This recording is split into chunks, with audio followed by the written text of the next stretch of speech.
कह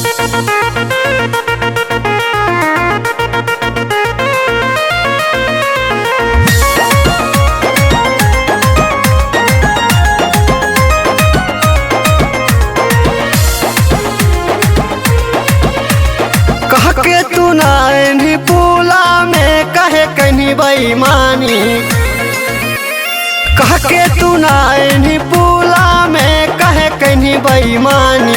कहिया तू हमारा पिलई गे छौड़ी लव वाला पानी, कहिया तू हमारा पिलई गे छौड़ी लव वाला पानी। मैया मोर गेलै बाजारे रे पापा गेलै खरिहानी, मैया मोर गेलै बाजारे रे पापा गेलै खरिहानी।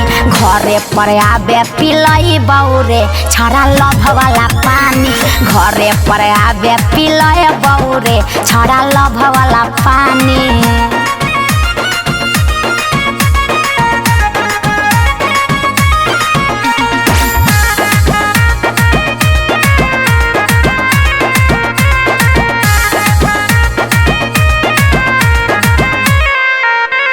घरा पर बोलो ही तो जेबै पकड़ाही गे, लागो है डर कहीं जेबै पिटाई गे।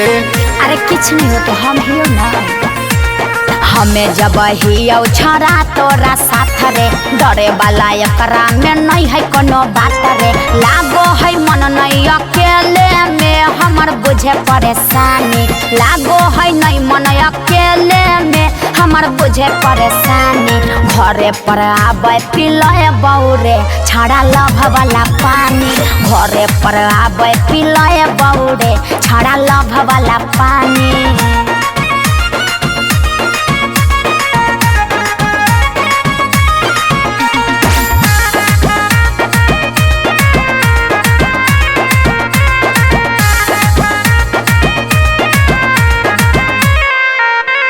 बोलो ही तो आबो ही अभी हम गे, ऐसने ऑफर हमारा चाहिए हर दाम गे।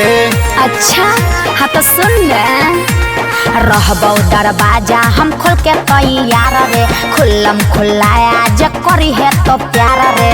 आमाना शंभू के हो जैते गे पूरा प्यार के कहानी, आमाना शंभू के हो जैते गे पूरा प्यार के कहानी। कहिया तू हमारा पिलई गे छौड़ी लव वाला पानी, कहिया तू हमारा पिलई गे छौड़ी लव वाला पानी।